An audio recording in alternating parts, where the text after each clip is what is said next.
Welcome back, guys. Today we're going to have a nice fun job for us to do. We have a 2012 Audi R8 here in the shop with a 4.2 liter. It needs an AC compressor. Dealership wants about 40 hours and about $8,000 to do the repair. I'm going to show you a way on how to do this quicker and more cost effective.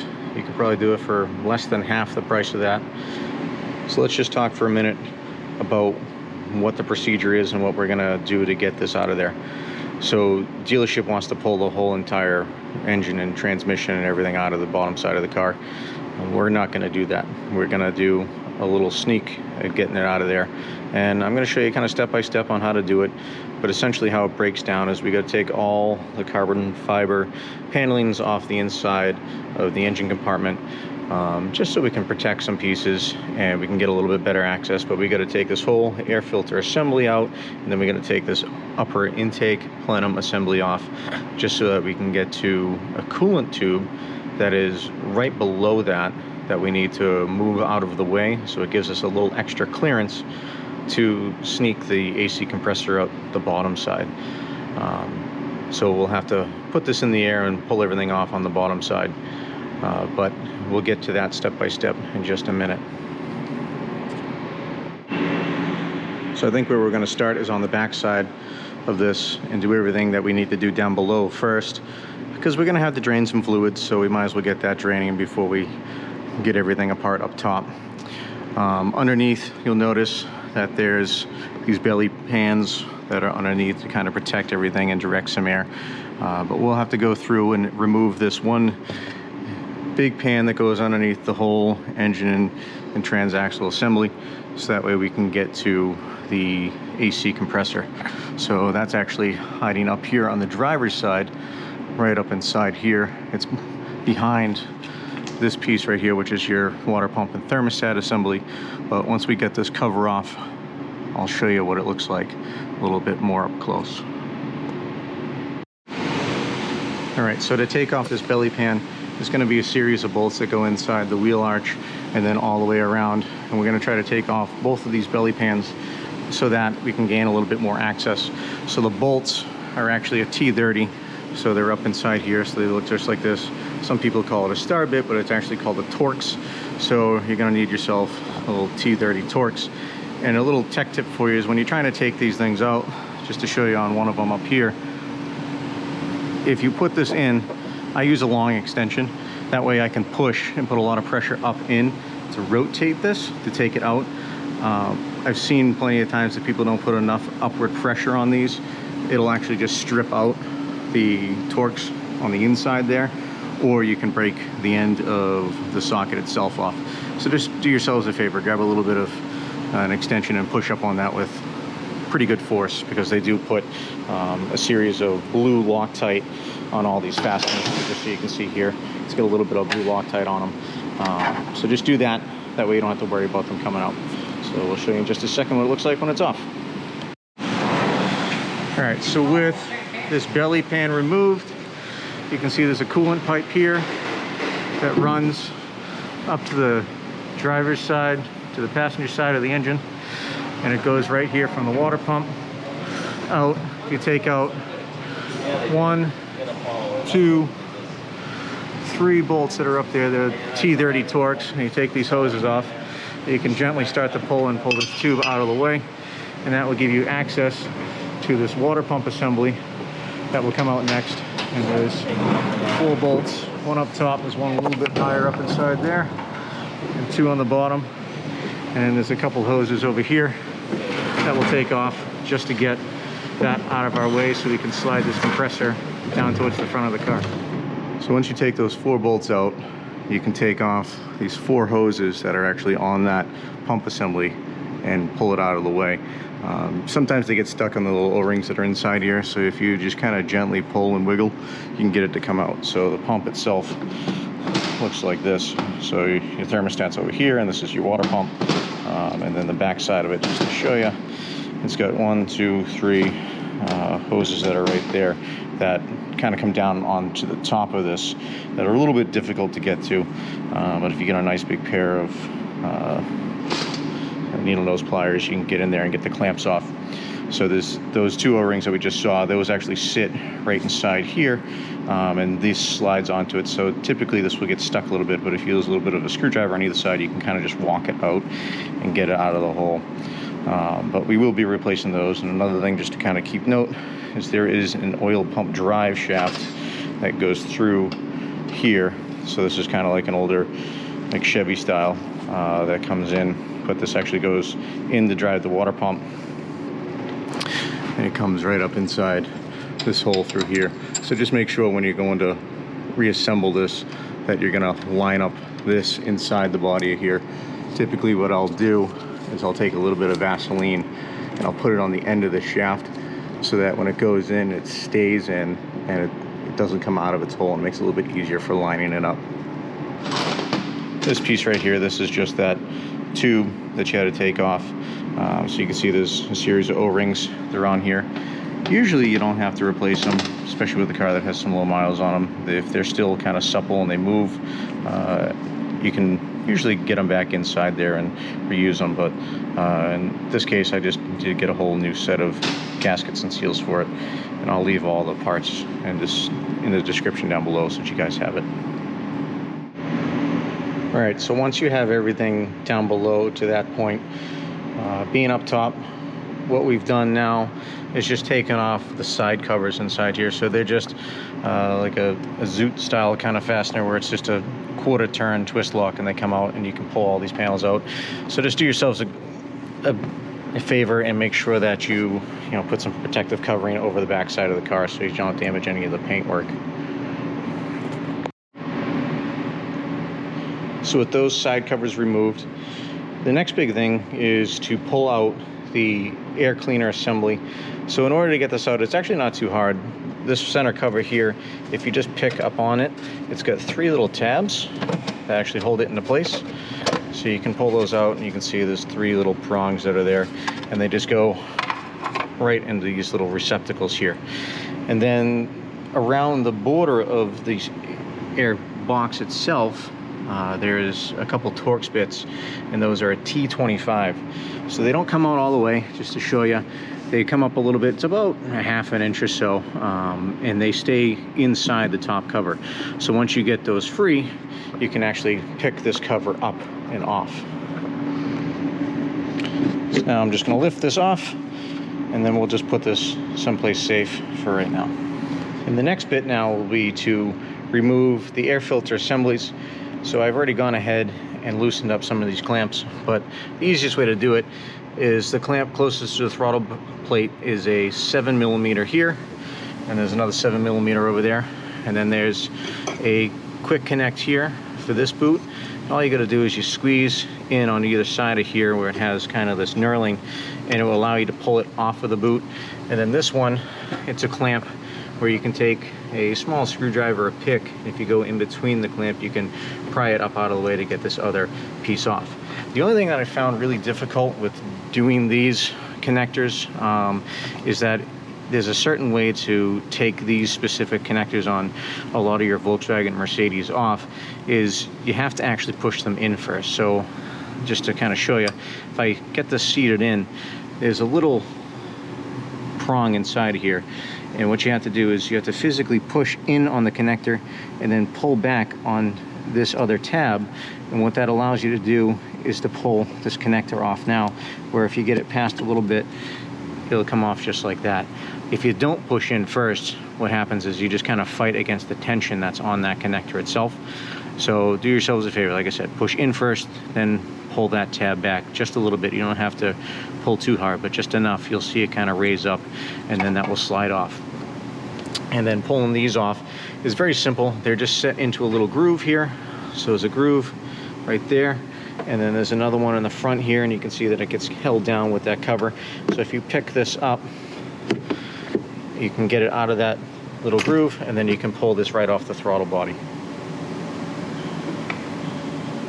Just do the same for the other side.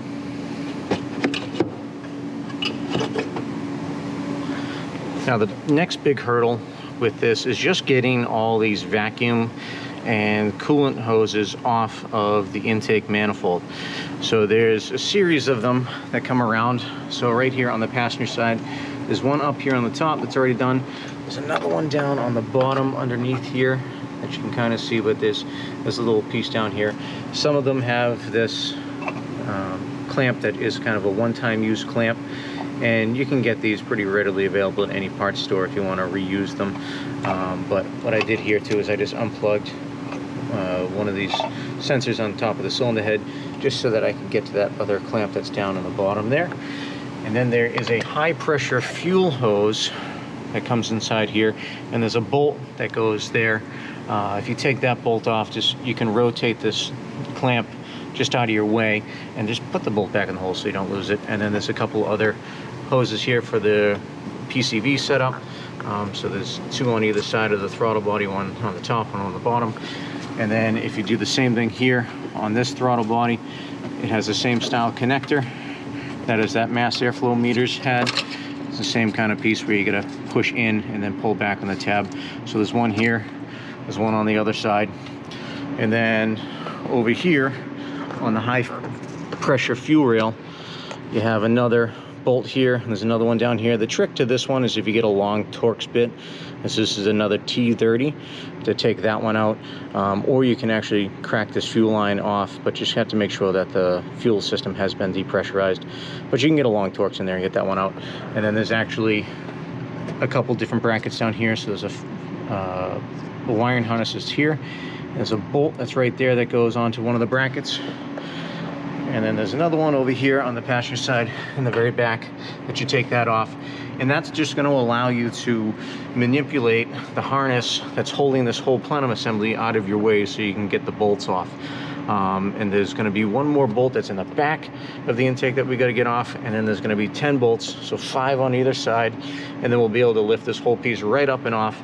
We'll show you that next. All right, so just to show you again what the intake looks like, what hoses you're going to come off, is you're going to have 2 here on the driver's side, 1 on the passenger, and then you're going to have a couple electrical connectors. There's one down here, there's going to be one up on this throttle body, one on the other. And the only thing that's really tricky about getting this off is the 2 front bolts. They're actually not the Torx that's here. That's a T30. It's actually a 6mm Allen, so just kind of keep that in mind to try to get these things out. If you use a long extension with a swivel, you can get those off. And then you had to take off, there was 2 bolts here that were for the fuel line. And then on the back side of this, I found it was easier from down below to actually get these 2 electrical connectors, and then you have 2 vacuum hoses. So one actually comes up over here and it goes by, there's a wiring harness that comes up, and then if you pick up the intake, this other one goes underneath. There's a solenoid that sits inside the valley that you can take this off of, so that way you can kind of get those out of the way. But everything else just kind of stays in place, so you take it off as a whole big assembly. All right, so once the intake's off, you're after this tube right here. So there's a hose clamp here, there's a clamp down there, and there's another one on the back. You get those off, then you can pull this whole aluminum tube assembly out of your way and get better access to the compressor. So just to show you the pipe that's up underneath here. So it sits up underneath the intake manifold. So you gotta kind of finagle it out of there. But there's a clamp, it's right there that was on the top. And then there's another bracket here. And that's actually what they call a triple square. And that is an M14. So just to show you what it looks like, it's this right here. So this is what that triple square looks like. It's almost like a spline drive, but it's a M14 that holds that one inside there.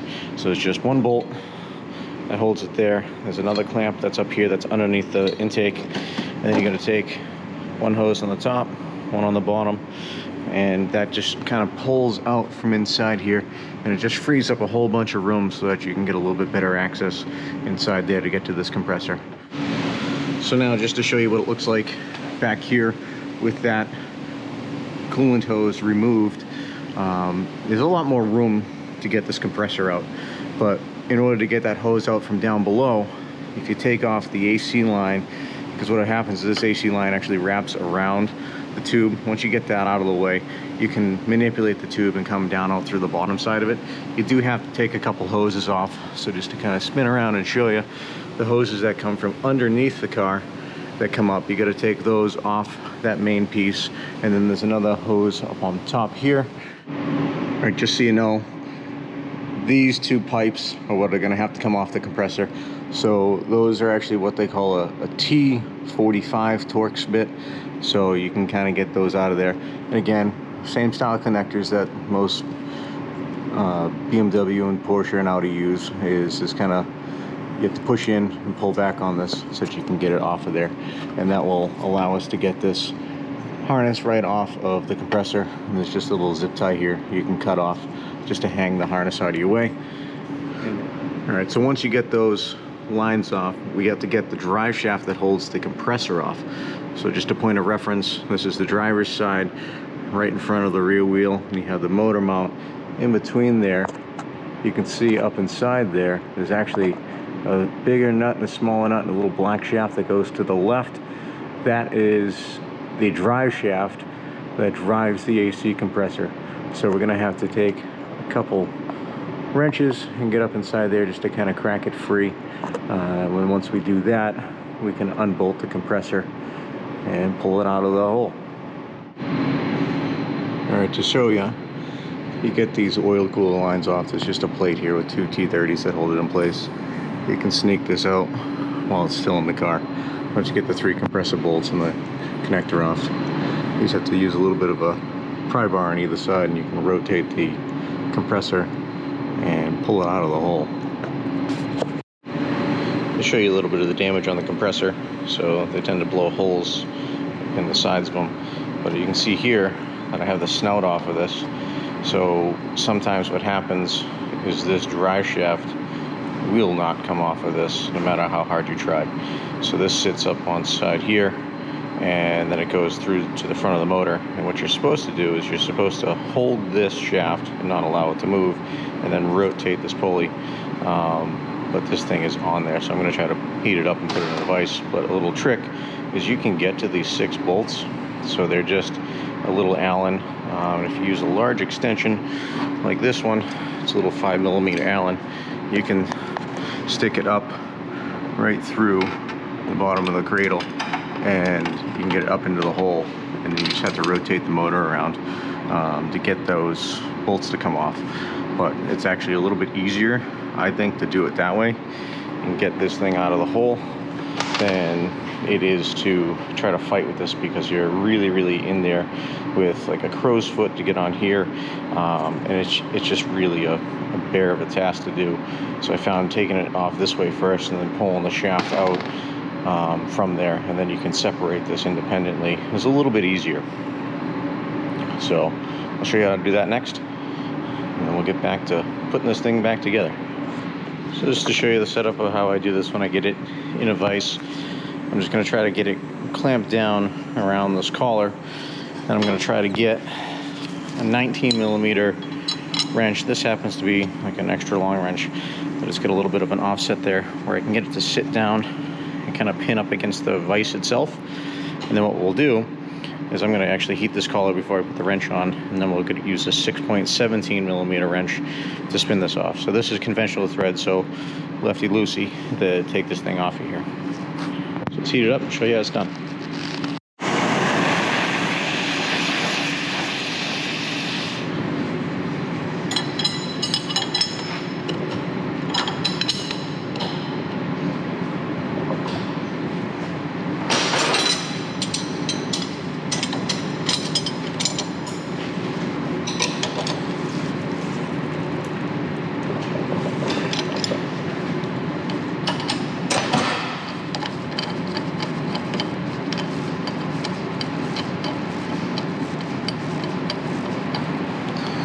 Just like that, if you give them a little heat, they come right out with very minimal effort.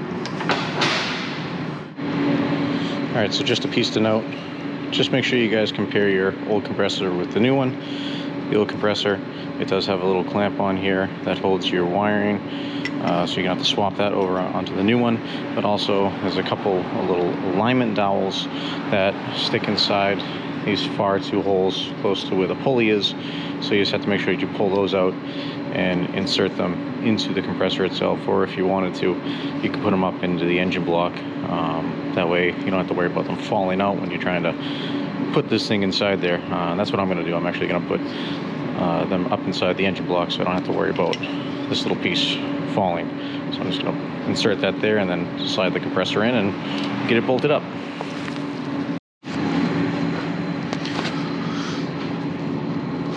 Alright, so up in here you can actually see the dowel pins installed into the block. So there's one right down here, there's one right up here. So those are what the compressor actually aligns onto to make sure that the shaft alignment goes correctly. So that goes down inside there into that little black plug that's down there. We're going to put the drive shaft in there, and then we'll slide this compressor right back up in here. So this right here, that's that drive shaft that operates the AC compressor. So like I said, you're just going to go up inside here and you're going to slide this in to that rubber grommet down inside there. So once this is in here, you just want to make sure that it does spin and it is engaged into the gear itself. And then what we'll be able to do is slide the compressor up and we'll thread that in place. Just to give you guys a part number for this compressor, so this is a Denso unit. It was actually purchased from FCP Euro. Great company, you know, not a sponsor, but it's one of those things that good companies, we should promote them. They do a fantastic job of making sure that you guys have the right parts, and they've got a lifetime warranty on all their parts. So seriously, at some point, run over there, take a peek at them, fcpeuro.com. You guys can get everything that you need for these cars and then some. So just to show you guys, taking this thing in and out, it's kind of a little game of Tetris, but you got to make sure you get this little protrusion here, right here in between, and then the exhaust manifold up inside here, that upper piece. You got to kind of just squeeze it in, and you just kind of slowly but surely work your way in, and then you're lined up. And then all you're going to have to do is really just get this thing up on the dowel pins, put your bolts in, and then thread that drive shaft on.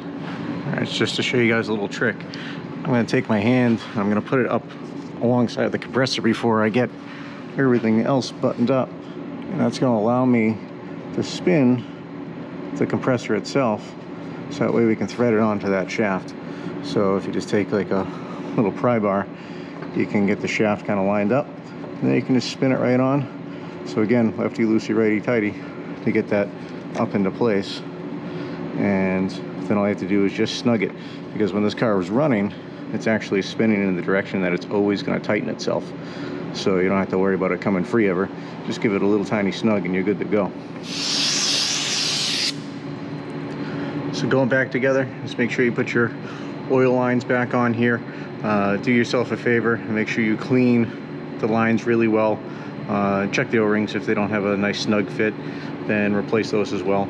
But in most cases you don't really need to. And then we're just going to hook up our AC lines. We're just going to make sure that we clean all the fittings and make sure there's no debris or anything on them. We had actually gone through and put a detergent through the AC lines. So you want to just make sure you get yourself an appropriate AC flush. So they make chemicals that can be for this stuff. So you can get this stuff, like we found this from Napa. It's just a regular flush solvent, but it's for AC stuff. Don't use brake cleaner or anything like that, because that stuff just will not work well with all the O-rings and things. It will tend to damage them. So you just tend to pour that inside here. You can actually use a little flush machine where it pressurizes and puts it through and cleans out all the lines. We actually just did that. And you could, even if you needed to, just pour it in and block off a line and kind of shake it through, and then use a blowgun and blow out everything. But you just want to make sure all the debris is out of the lines of any of the compressor pieces. So this is going to be your high side, and that's going to be your low side. Typically your high side would be the one that will have anything in it, because that's the one that the compressor would have failed into. So just make sure that you're cleaning those out and move on to the next piece. But the next thing will be just getting our AC lines onto the compressor, hooking up the electrical connector, and then we'll get all the coolant hoses back in place. All right, so another piece that you need to replace when you're doing this is the accumulator. So inside of the left rear wheel well, if you take the panel trim off, you'll actually see this piece right here, and this is your AC accumulator. So to get this out, super simple.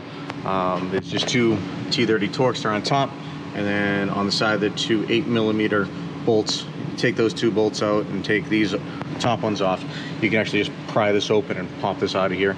So this is something that you want to replace every time you do an AC system service, that you've opened the system for a long period of time. So with this having a compressor with a hole in the side of it, you're definitely going to do that. So make sure that you replace this because it has a thing called desiccant inside of it, and what that does is that actually helps pull the moisture out of the system. And if it's been open, that's been contaminated for far too long, and it's just something that you want to replace. So that'll be the next piece that you're going to do. And you just always want to make sure that when you do this, it's the last component that you're removing and replacing on the system, just because you don't want to leave the system open and have this open, because you're just not doing what you should be doing, and you're allowing moisture to get back in there. So I always leave this piece for last, and once it's on there, it's done. And all you have to do is now is recharge the system. So overall, not a bad job to do. Again, this is something that takes some time, but it'll be worth it in the long run. Thanks for watching. See you guys again next time.